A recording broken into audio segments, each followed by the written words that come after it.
Happy Sunday, you guys, or Saturday if you're one of our patrons and gets to see this shit early. This is Matinee 78. Yeah. We did 2 Netflix and one Shudder. Yeah, what were they? Marianne, Yeah. Tiger King, and yeah. Daniel Isn't Real. Oh, shit. Tiger. So, yeah, that'll Okay. probably be a long segment. Okay. But yeah, so 2 of these are actually series, and one of them is a movie. So the first one that I watched was Marianne. Now, this actually came out, it dropped on Netflix back in September, mid-September of 2019, and there was a lot of buzz about it, like on, different horror sites and stuff like that, and people kept, like, recommending it to me, and I kept saying, I'll get around to it, and finally, now this many months later, I finally got around to watching it. I guess because it's harder for me to, like, watch a series because I know I'll get, like, involved and then I'll have to, like, watch it over successive nights, and it's, like, a big time commitment. So sometimes I'll put off series, like, longer than I would a movie, which, is over an hour and a half or whatever. Because this is an 8-episode French horror series. Each episode's about an hour long, so it's about an 8-hour watch. I watched it over 2 nights. This was actually fucking excellent. And it seems like a lot of reviewers like said the same thing. Unfortunately, for whatever reason, even though it seemed to have like a lot of good buzz about it, it's not getting a second season, even though they left a little bit of a cliffhanger. I'm not going to spoil anything if you haven't seen it yet, but they did leave it, they wrapped up most things, but they did leave it open, for a second season, if they wanted to go in that direction. And I was kind of interested to see what was going to happen with that. But I guess we can't have everything. I guess I'm not going to get it because apparently they're not making another one. I thought it looked well made, and I did see some special effects stuff, but it really didn't get me interested. It couldn't get me out of my damn tablet. He's always staring. I'd look up every now and then, go, oh, yeah. But then I'd look up and go, oh, that looks pretty cool. I think it wasn't for me, Most of the effects in this, and I feel like a lot of people will probably compare it to Haunting of Hill House, and I can see why you would, in the sense that this uses, like, very effectively, relies more on kind of, like, unsettling imagery rather than, say, jump scares and stuff. But tonally, it's... Honestly, this is kind of more like, it was very Stephen King. It had a very Stephen King kind of vibe. Had a little bit of It going on in there, like some other shit like this. Not exactly like that, and I guess because it was set like in like a small coastal town in France called Eldon, so it had that kind of feel to it. You know what I mean? With that kind of Stephen King small town Maine type of thing going on, and someone having to go back to their hometown where they haven't been for a long time to like fight an evil that has returned. So it kind of had that sort of vibe to it. So in that way, and I know this is going to be like a bold statement because I loved Haunting of Hill House, I actually liked this slightly better. I thought this was paced a bit better. It's like it wasn't quite as slow. You know what I mean? And I don't have a problem with that generally. Like, and like I said, I loved Haunting of Hill House, so don't get that, but like I said, these are very different. Another way that I think this was kind of more Stephen King-like was that they very effectively threaded some humor in there. It's not like zany or wacky, like over the top humor. Most of the humor comes from Inspector Ronan, like this kind of really weird, like inspector character, but I loved him. He was fucking great. So I think they really successfully kind of mashed all these things together with like humor and horror, and I think it was like largely successful. So the story basically is that there's this girl named Emma, and Emma Larsimon, and she is like a very famous horror writer. And her most famous series has been, this series about a demon or a witch or something like that named Marianne, and she has invented this kind of like paranormal investigator character that fights her. Now, at the beginning of the series, she has decided she doesn't really want to write horror anymore, and so she kills off her main character, and at this point, shit starts to get really weird. Like, this person turns up that was a friend of hers, like, from a long time ago, the old hometown, and brings her some very unusual things, and is telling her that she has to go back home or, like, all this bad shit is going to happen. So, as it goes on, like I said, I'm going to not spoil it, because I really think people should watch this, because it's really, really good. But she basically has to go back to this shitty town that she thought that she would never go to. It's not a shitty town, but she left it when she was a kid. And she has to go back to this town and kind of like fight this evil that has returned. And there's like a reason why it has come back and all this other kind of stuff. So it kind of goes along that route. She kind of like reconnects with a lot of her, old friends who are all grown up now. And, has to fight this thing that has, come back for them and is threatening, people in her family and her friends and things like that. Now, one thing I will say about this, I believe, I'm not entirely certain, but some of the other reviews I saw of this said that this was largely practical effects. Like a lot of the kind of demon stuff and like the stuff in her nightmares and all that kind of stuff. I believe most of it was done with puppetry. With just a little bit of CGI sprinkled on top. And if so, it looked really good. And there's like some really, some of it obviously was CGI, like with some of the demonic effects, like with the mouth stretching and, the glowing eyes and stuff like that. That was CGI, but I think that most of the demon stuff was puppets and they really, really look cool. I will say that this series, even from like the first episode, had some of the most unsettling imagery that I've ever seen, like in a horror series. It was scarier than Haunting of Hill House, I thought, just because, and a lot of it comes from like not monsters or jump scares, or there's a couple of jump scares, but not really. It's mostly the first 2 or 3 episodes, particularly. There's this one woman in there, Madame Dogeron, and she is hosting like Marianne, I guess if you want to say that. This woman, I don't know if they did something to her face, like with makeup or with CGI or something like that, but this is the freakiest fucking looking woman. Like the expressions she makes and all this other kind of stuff. And it doesn't look like they did anything weird to her face. It just looks like she's really, really good at making these really, really unsettling expressions that really make you. So I think like the first part of it where she's in it, because she's in it through the whole thing, but it's like, there's a lot of her like in the first 2 or 3 episodes, and she's great. She is like fucking dynamite. She's super, super fucking creepy, and just these creepy fucking expressions that she makes. I also love a lot of the demon faces, which you kind of see just very briefly, are really, really creepy, really unsettling. There's this one great scene, I think it might be in the first episode, where, and this actually really kind of freaked me out because this shit kind of freaks me out because I have nightmares like this, but where she's like laying in bed next to her boyfriend and she wakes up, or she thinks she wakes up, and he's like turned his back toward her because, he's mad at her because she went out and got drunk when they were supposed to go do something. And so she says to him, because they're fighting, she's like, oh, well, turn around. And he says very creepily, are you sure you want me to turn around? And I was like, oh no, this is going to be so bad. And then like when he turns around, it's like this just really, really creepy. So did you like the series? Yeah, I loved it. Okay. I thought it was really, really good. It came out a while back, so I know like some of you have seen it because I know some of you have recommended it to me and stuff. If you like Haunting of Hill House, if you like it, if you like Stephen King type stuff, I think you will really dig this. Yes, it's in French. You can watch it dubbed. I've heard mixed reviews of the dubbing. I do not like dubbing, so I never watch it. Some people said the English dub was really good and like not noticeable. Some people said the English dub was terrible. So I don't know. Your mileage may vary. If you don't mind dubbing, then watch it dubbed. But I watched it subtitled and it's much better. The reason why I didn't like it is that early on in the series, they didn't seem to really make an attempt to get you into the characters at all. From my point of view, I just thought the characters were kind of bland and uninteresting. It looked like it got better as it unfolded, but it happened a little too late for me. You know what I mean? A series has to catch me early, you know what I mean? It's like 10, 15, 20 minutes. To me, it just kind of had that kind of European stale feeling to me. See, I didn't get that at all. I got it. Well, when I was looking up later, it looked like it got a little bit better.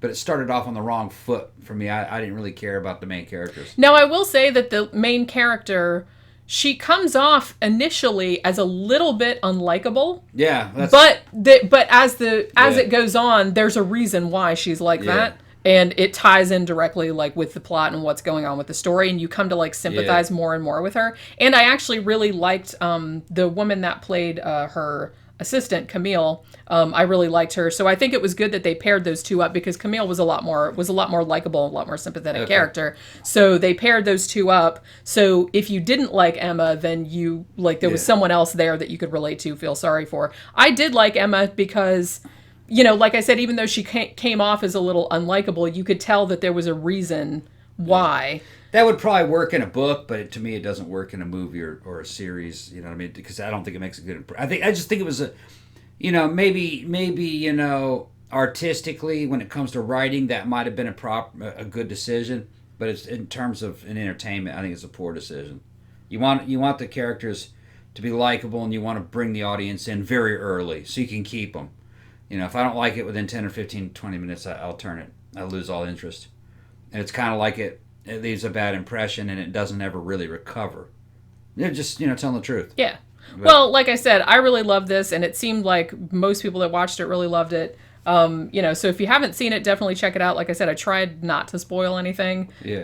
But if you don't mind like European horror and stuff like that, like I said, if you liked Haunting of Hill House, you would probably dig this as well. It's actually a bit faster paced and has like more shit going on.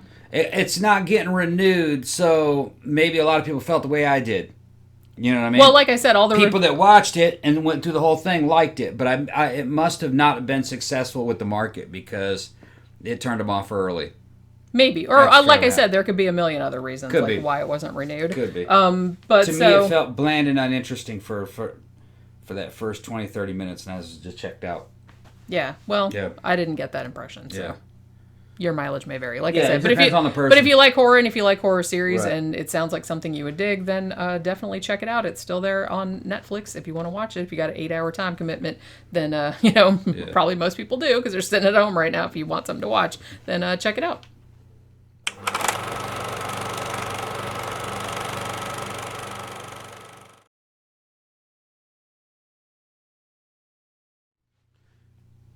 So finally, what you've all been waiting for, we've been hinting around at like watching this on the Sidetrack show, but now we can give it our full and undivided attention. This is the batshit crazy that is known as Tiger King, the original Netflix series. I'm so glad that I watched this series. It was very educational. That's one way of putting it. It was, you know what I mean? It kind of brought me to a new level of understanding, of watching this shit. How fucked up some people can be. I mean, these people were fucked up. Yeah. And it was hilarious, man. No, it's not hilarious. It's not hilarious. It's ridiculous. Yeah. That's what it is. This one is like required viewing. You have to see this.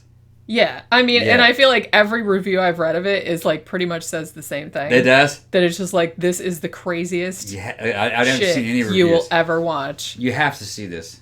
It's really There's so much something. shit that does not make fucking sense. People that don't make sense. Groups of people that don't make sense. Doing things that don't make sense.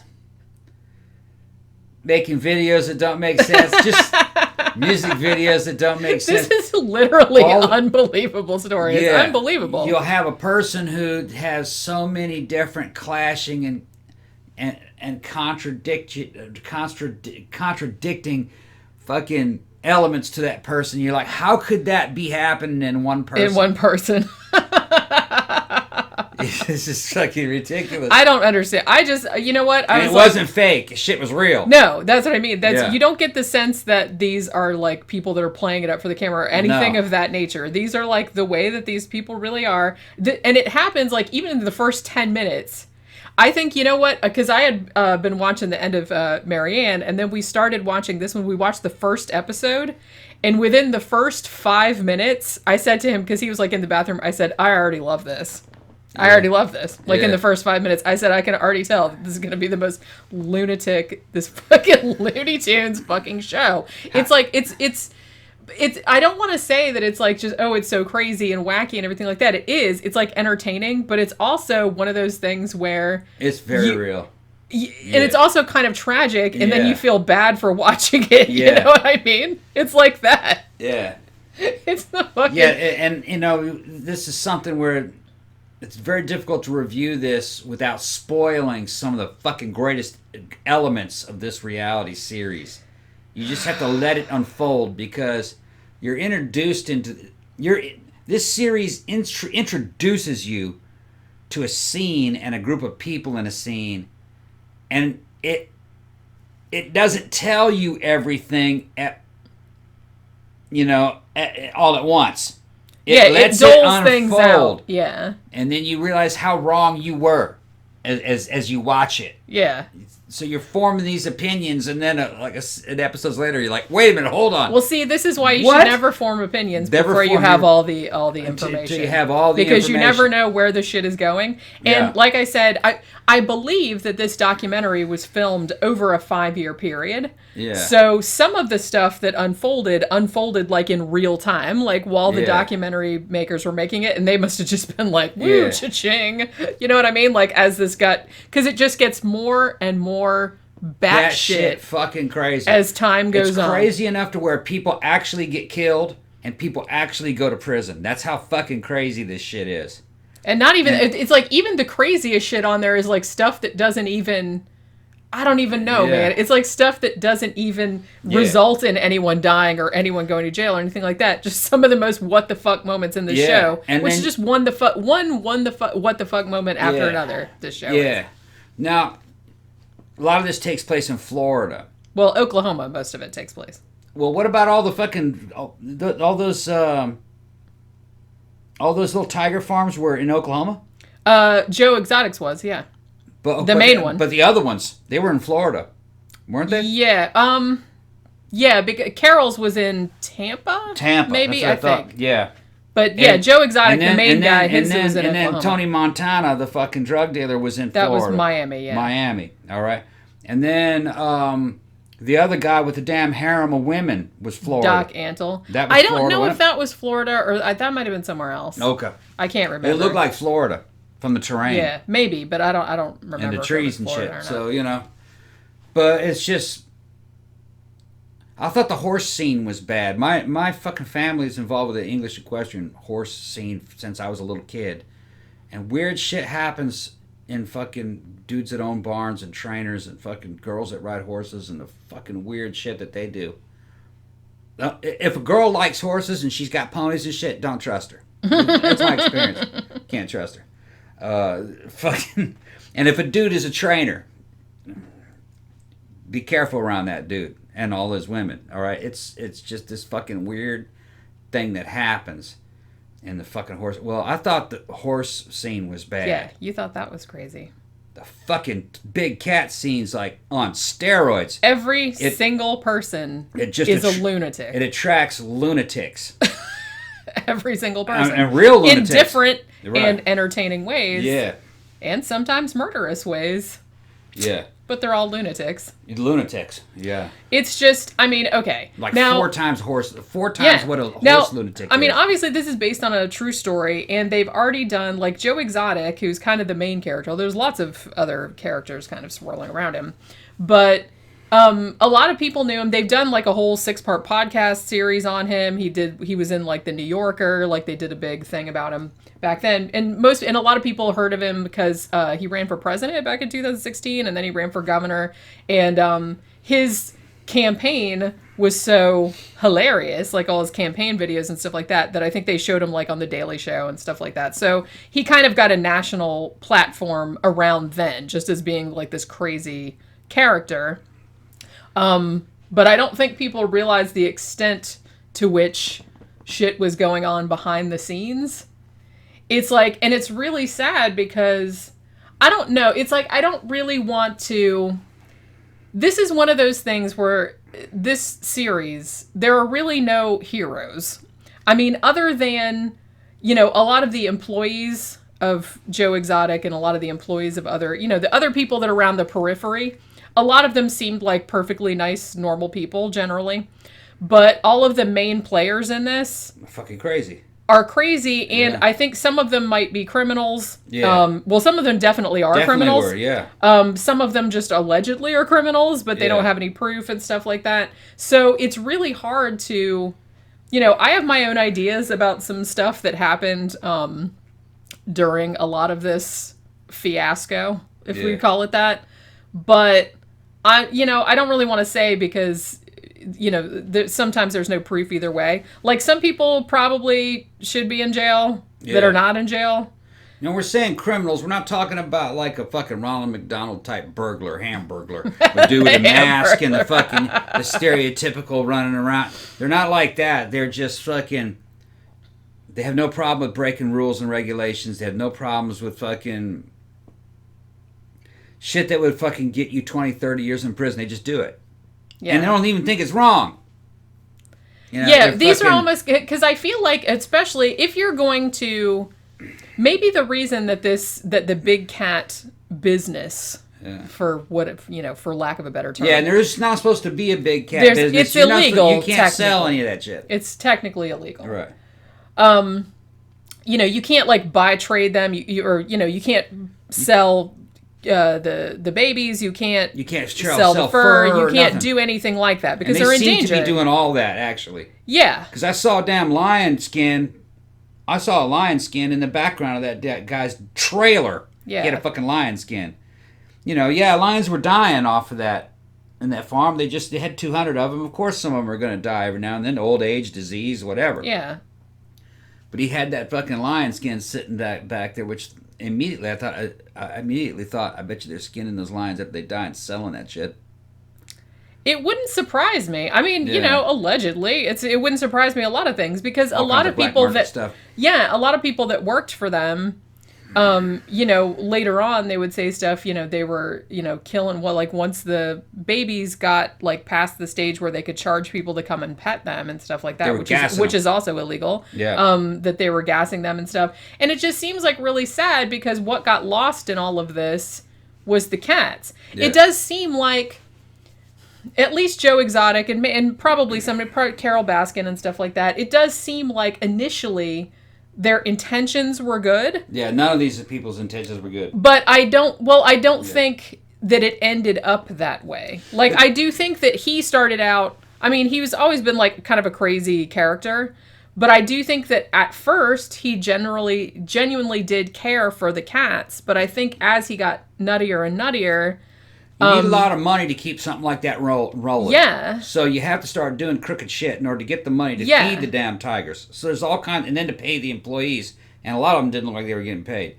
And it wasn't just his place; all the other tiger places were like that too. I ended up getting kind of torn because I have a fucking agricultural background when it comes to horses and shit. Agricultural, but farming type background when it comes to horses and stuff. People always say, you got to let those horses go. You let the horses go, they all die. All right? Their habitat's pretty much gone. They were selectively bred to be, ridden and to work horses. If you let a horse go, he just comes right back to the stall. Yeah, at this point, they're domestic. They're domestic. Just like, let that cat go. Let that dog go. They'll just come right back home. So you have to take care of the horses. You're a custodian of their existence. Well, that's kind of the way these tigers are now. Because there are more tigers in captivity in places like this than there are out in the wild. If you let them go, they'll all die because there's not enough, the land can't bear them. There isn't enough food out for them, so they hunt their prey to extinction because they're now in Africa and Asia in little small plots of land. So that land can't support the tiger population that you have. It can only support the wild ones, which is I think it's about half. I believe it is. I think there's only 5,000 tigers left in the wild. Right. I'm not sure about other ones. So if you want tigers in the damn future, if you care about tigers, then that means you have to have a breeding population of tigers in captivity to ensure the survival of that species, because it's going to go extinct in the wild. I don't have a problem with that at all, but don't let these jokers do it. But here's the weird thing. All the fucking zoos who take care of them the right way are buying them from these guys, even though they're hiding that fact. But that's where the zoos are getting them. Yeah. So it's a whole gray world of fucking dealing with these tigers. The only way these tigers and lions are going to survive long term is if they can somehow survive the way house cats and dogs have, to where they start to evolve alongside man. That's the only way they're going to make it. They're going to make it in man's custody. But you don't want these dudes doing it. That's what I mean. And they're the only dudes doing it, though. Yeah. That's why I don't have a problem at all with having regulations on this kind of shit, because you just don't want some crazy hillbilly, Right. like essentially out in Oklahoma. The problem with the regulations is that administrations change out, and eventually you get lunatics in the government who will regulate something like this out of existence based on shit they know nothing about. Okay, we can't do that. Well, the next thing you know, all the breeders are gone, and then the tigers disappear, and the tigers are now extinct. Yeah, Because they're trying to protect the tiger, and then the tiger goes extinct. Like I said, I think that there, particularly if an animal is endangered, yes, there should be a breeding program, and if you have to keep them in captivity for X amount of time. But like I said, I don't think there should be any controversy about just not letting any old dude lunatic like raise them like in his fucking backyard and stuff. It seems to be only lunatics are interested in these things, which that's weird.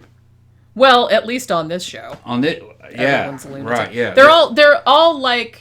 There's a dude here, lives down here, used to be one of the Tarzans. I don't know if he's still alive, but he was an old man last I heard about him. He had a bunch of lions, but they were in his private collection, of lions.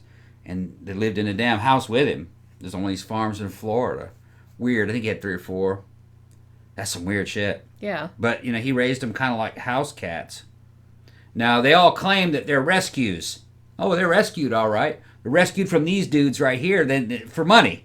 That's how they rescued him. Here. Yeah, because there's a whole black market. There's a whole black market for them. Because obviously people that want them are going to get them, and they have to do black market nowadays because it's not legal to sell or trade them. And contrary to what people believe, in some countries you can keep them as pets, especially in the Middle East, rich people own them as pets. They make a good pet. They're a social animal.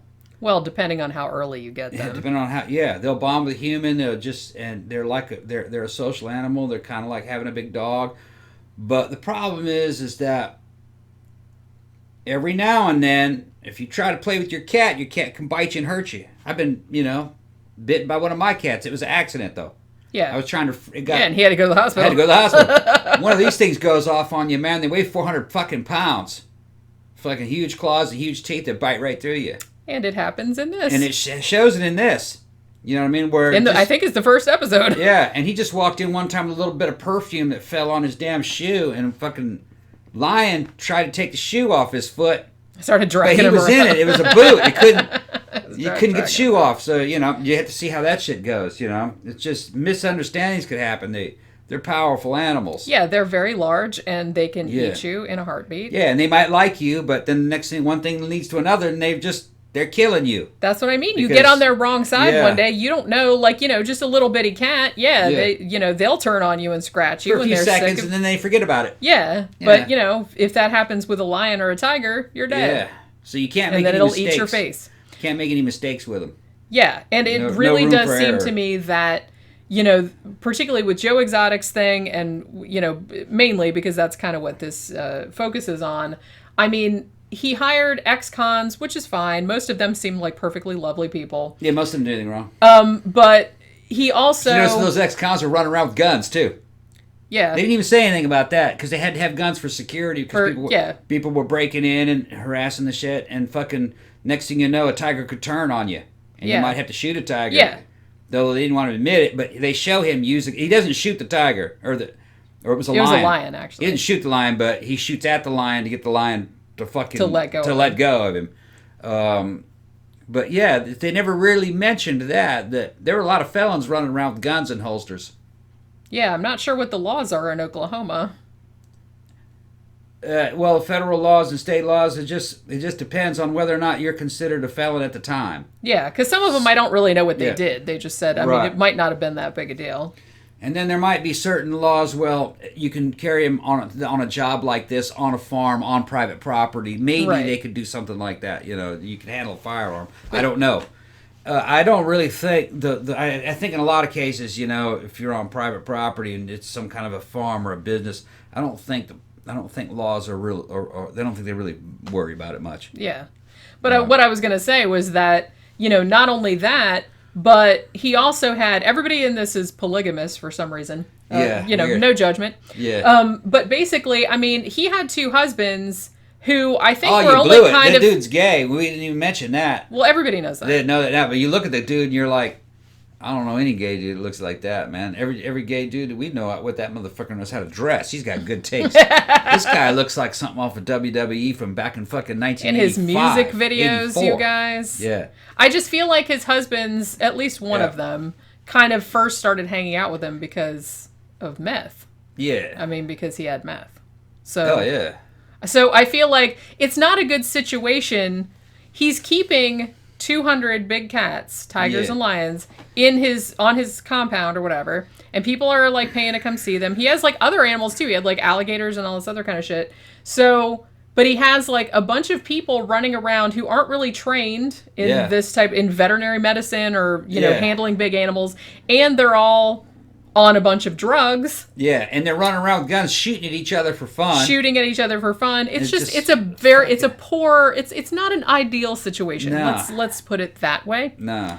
And it's just like crazy. His shit is the craziest, but then they go into Doc Antle, Bhagavan, Doc Antle, for Christ's sake, who is essentially running what appears to be a cult. Yeah, like in every sense of the word. In every sense of the word. It's a cult. It's a him and a harem of women, which, hey, if they want it, I don't have a problem. You know what I mean? As long as it's all consensual. It's good, but the way he's recruiting, and this is what I was getting back to the horse business, there was shit like this going on in the horse business. Yeah, if you have a barn and a bunch of fucking, you're a trainer and you got a bunch of fucking horses, you can also collect a harem of fucking young women. You can. Evidently. There's dudes that do it. Yeah. I don't know if it's just the tigers luring the women or if he's got some other shit going on. I don't know what it is. Especially girls that want to ride and they want horses and fucking they don't have any money, then you're gonna get snapped up by a trainer. That's what's gonna happen. Right. And I don't know what it is. It's these girls and these fucking horses. I was raised around it, so I didn't have the fascination. And being a boy, I didn't have the fascination of riding on something big that has a fucking 3-foot cock. I ain't fucking. I didn't really fucking. It is. There's something about these girls wanting to ride on a big old man. You can see why women are attracted to with that a type fucking of thing, 3-foot fucking cock on it. Yeah, that's what they. There's no denying what's going on. Fucking ridiculous. And I do feel like a lot of young girls, because I remember, being into horses when I was that age, and a lot of other girls I knew did. Puberty, then, and then the next, like right when you're about 10 or 11. Yeah, and then it's just something in a woman or in a girl. I guess it's just.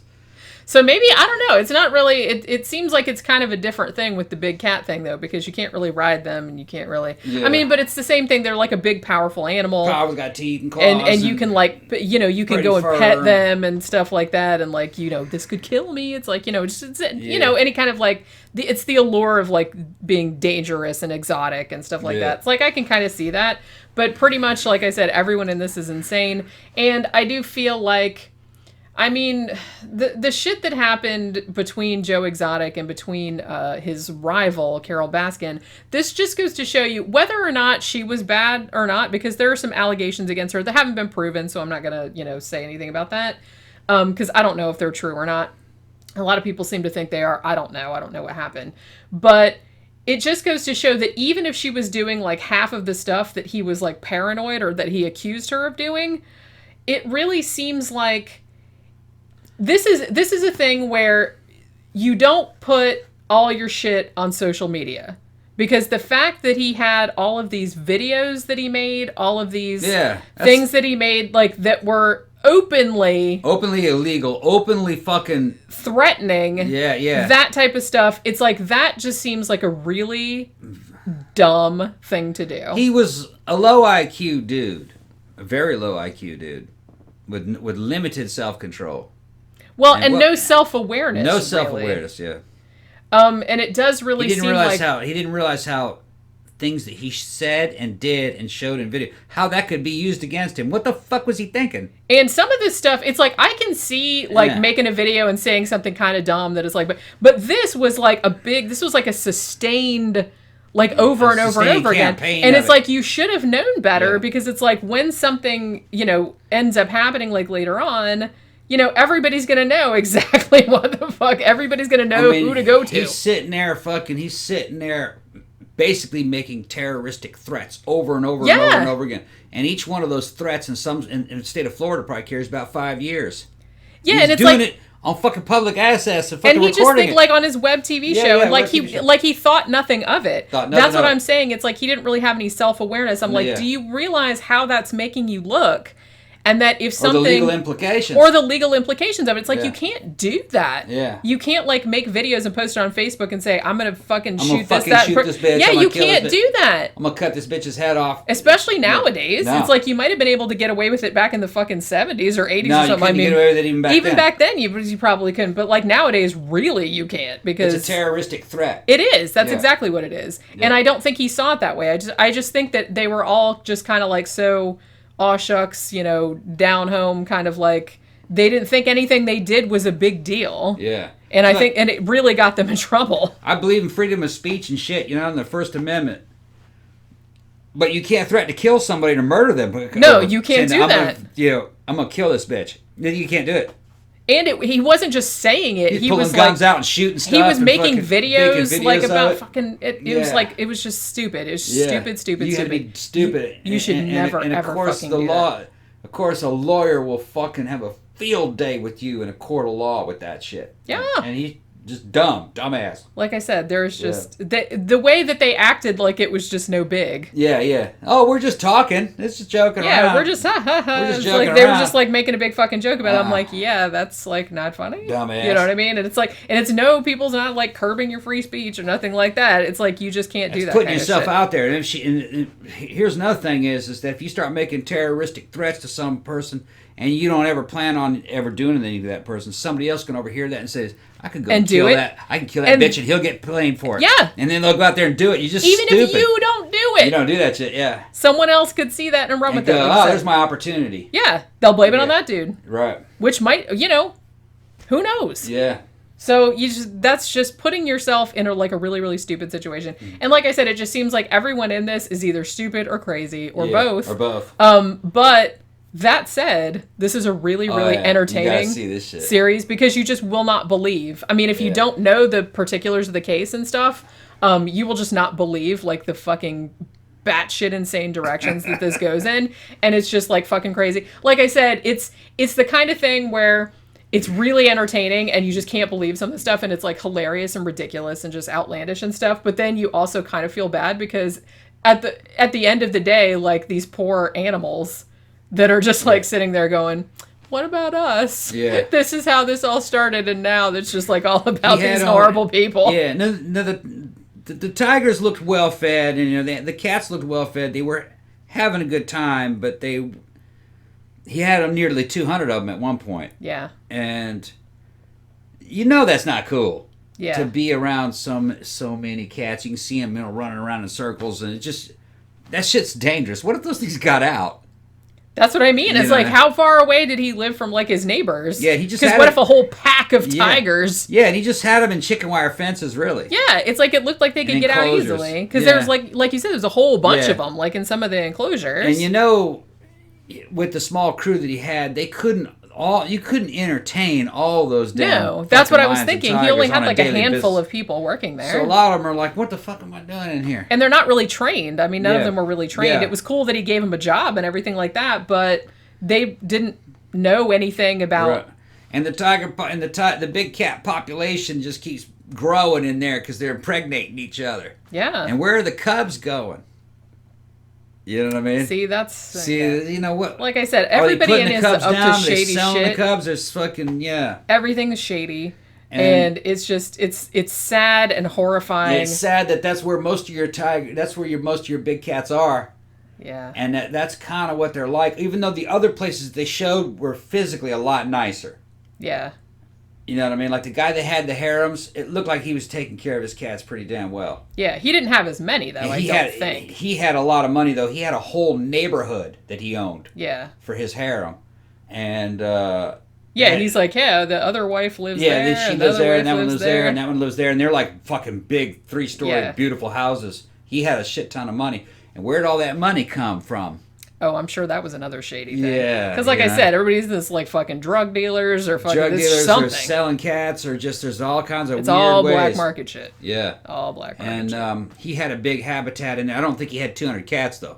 That's what I mean. I think he had significantly fewer. Yeah, he was running his gray operation a little better. But I'm just assuming it's gray with the way that, I think that's a pretty safe assumption. Pretty safe assumption when you see that scene in its entirety. Like I said, it looks like all of them were kind of doing gray shit. Yeah, I don't think anybody in this. Nobody in this. I'm sure everybody in this was doing at least one illegal all thing. That exotic animal. I don't want to call it a business because legally it's not a business, but that exotic animal scene is gray. Yeah, big time. I think they tolerate it. I think the feds tolerate it because they realize that that's where most of those exotic animals are. Yeah. That's how they exist in today's world. Yeah. That without those guys, it all vanishes and all those animals along with it. And they'd all be gone. They'd all be gone. So it's kind of like a necessary evil, almost like maybe. Yeah, and I think it's temporary. Eventually, they'll probably make it to where they'll change laws to. Eventually, these animals have to evolve alongside man somehow. Yeah. Because no one wants them to go extinct. You don't want them to go extinct. So I don't know. It's they like make I said, a good pet, but they're dangerous for. You can't have them in apartments. You can't fucking just let any old person own one. That's what I'm saying. This is just kind of like one of those things where they got to put up with it for now. Yeah. I mean, and then hopefully we can get to a stage where only people that are like professional and trained and stuff like that can have it, and just don't let a bunch of yahoos just like keep this with like no oversight or no. But if they would have arrested that yahoo who had the 200 cats, or we're talking about what would happen to all those cats. That's what I mean. They put all them cats down. That's why every decision about this is like shitty. There's like no good outcome, and it's really, really sad. So in a way, he was kind of holding all those cats hostage. They couldn't do anything against him because I imagine they realized, well, we'd have to put all those cats down. Yeah, and no one wants to do that. Yeah. I mean, so it just seems like I said, it just seems like everything. That's what I meant when I meant that. Yes, this is a hilarious watch, and a lot of the shit's hilarious and crazy and everything. But it's also really kind of sad, in the end. So it kind of makes you feel like, man, I shouldn't have watched it. Like, it makes you feel dirty, kind of. Yeah. You know what I mean? At least he had him basically in his own personal zoo. Yeah. It's basically what it was. Yeah. I want to say, I was reading another review of this earlier. I can't remember where I got it from. But I loved this quote from the review. It said, "I'd describe it as like watching a slow-motion car crash, but only if that car crashed into a jet plane and then both tumbled into an oil tanker." Yeah. Yeah. This is very much like that. As you guys... if we haven't got you hyped for it, like the last couple times we talked about this, you really, really have to watch this. It's the best thing. It's the best thing on right now. You won't believe it. I mean, seriously, you won't believe the crazy fucking shit that happens in this. It's literally unbelievable. And what happened at the damn funeral? Fuck, man. I had to that made me laugh the most. I had to get up and walk around in a circle. I was wheezing. She was sitting there watching me, and I'm like, what the fuck? I know, we were like, what the fuck? Yeah, it did. That was a facepalm moment for sure. What that dude said was just fucking made me just fucking blew my fucking mind. What he said at the damn eulogy. Shit. I know. I just couldn't believe it. I was just sitting there wheezing, I was laughing at, and just from disbelief. I'm like, holy fucking crap! Is this real life? Yeah. How is this real life? It's like a parallel dimension. My fucking mind exploded. But yeah, seriously, it's on Netflix. If you haven't seen it, I know it's so much hype, and all the reviewers are like, this is the craziest shit ever, and you have to watch it. You do. You gotta watch it. It's fucking crazy.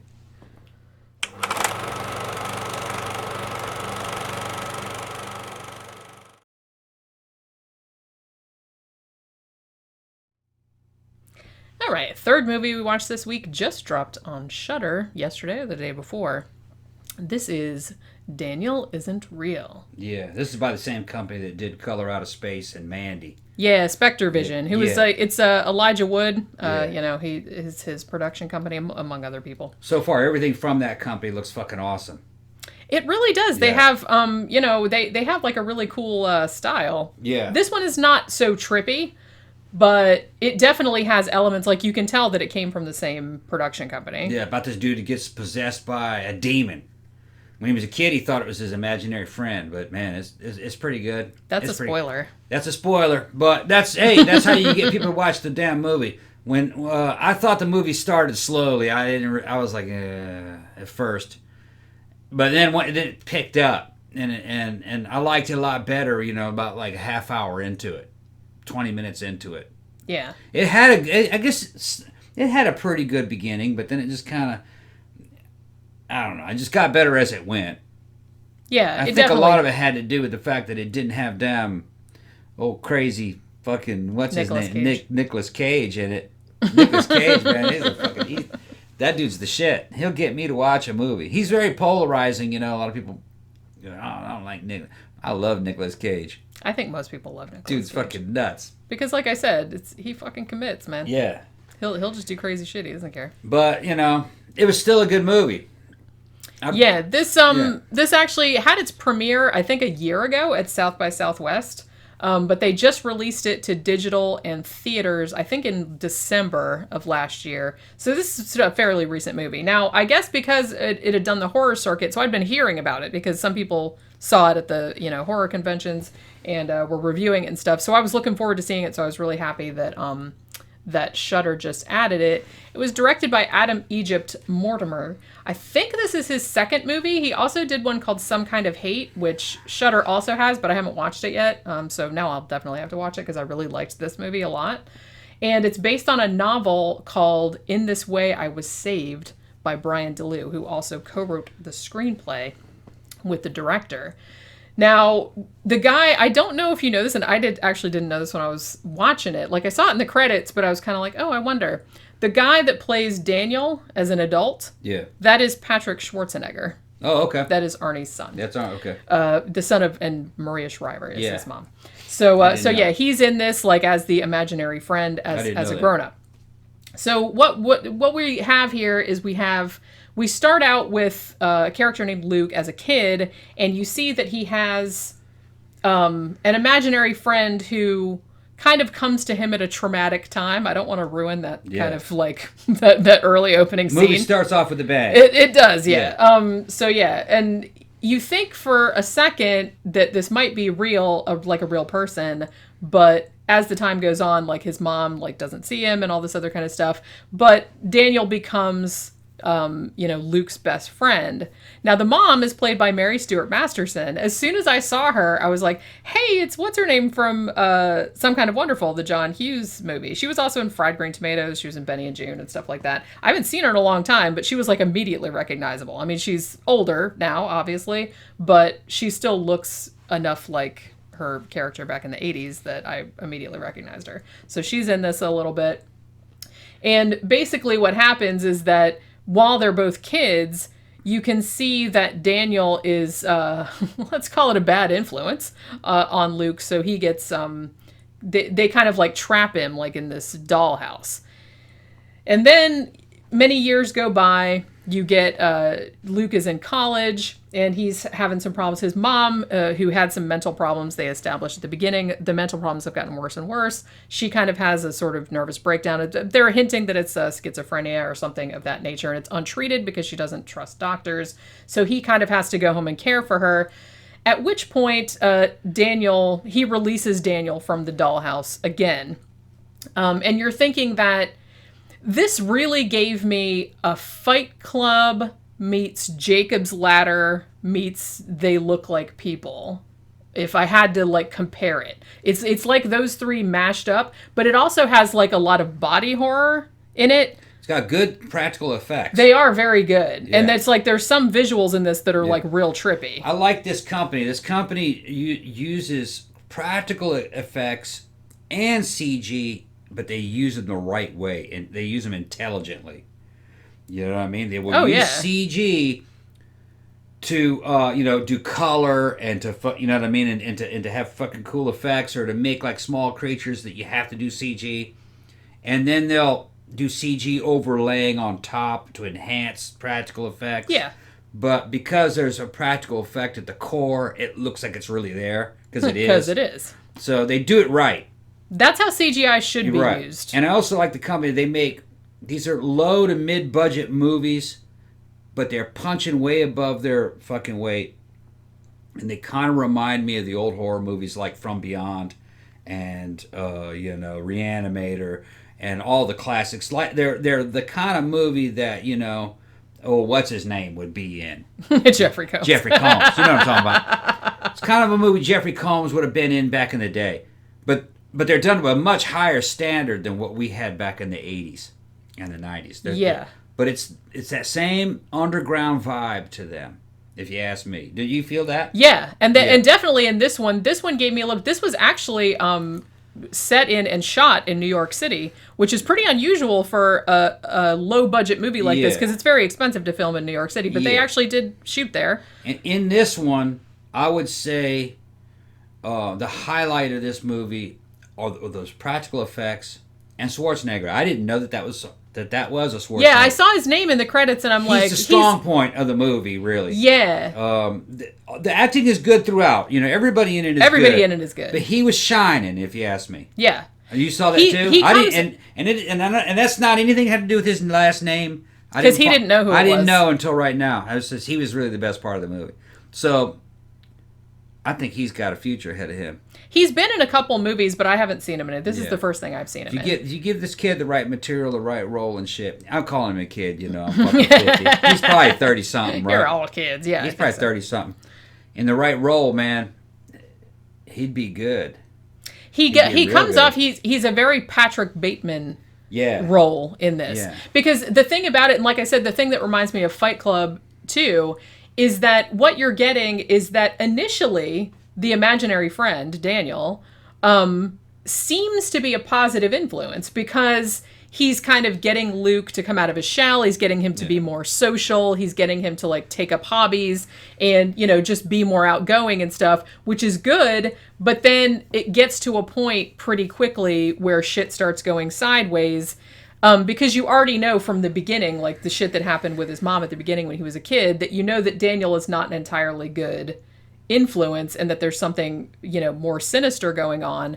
But initially it seems like, oh, maybe this is good. He's kind of getting out of his shell and he's taking up photography and he's meeting women and he's doing all this kind of stuff, which he wasn't really doing before because he was kind of shy. And he also has a thing where he's kind of worried that he's inherited his mother's mental illness, which, that's understandable because schizophrenia is heritable to some degree.